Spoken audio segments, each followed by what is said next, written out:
الحمدللہ رب العالمین والصلاة والسلام علی سید الانبیاء والمرسلین اما بعد فاعوذ باللہ من الشیطان الرجیم بسم اللہ الرحمن الرحیم۔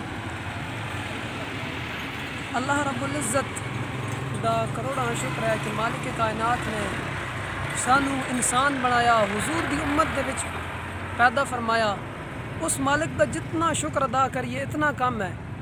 اس نے ساڑھے واسطے کتنیاں چیزاں بنائیاں، اے پہاڑ، اے سارا منظر جڑا ساڑھے واسطے رب تبارک و تعالی بنایا۔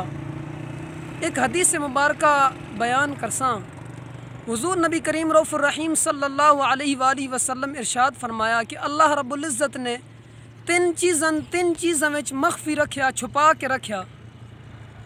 پہلی چیز اپنی رضان نیکی دے اندر چھپا کے رکھیا، دوسری اپنی ناراضین گناہ دے اندر چھپا کے رکھیا، اور تیسرا اپنے اولیاء اپنے بندیاں دے اندر چھپا کے رکھیا۔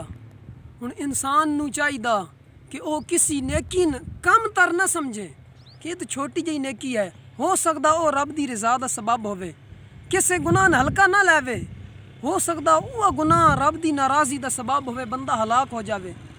اور کسی بندے نو حقیر نہ جانے، جس نو تو حقیر سمجھ رہا، ہو سکتا او رب دے حضور اتنا مقبول ہوئے کہ تیری ہلاکت دا سبب بن جاوے۔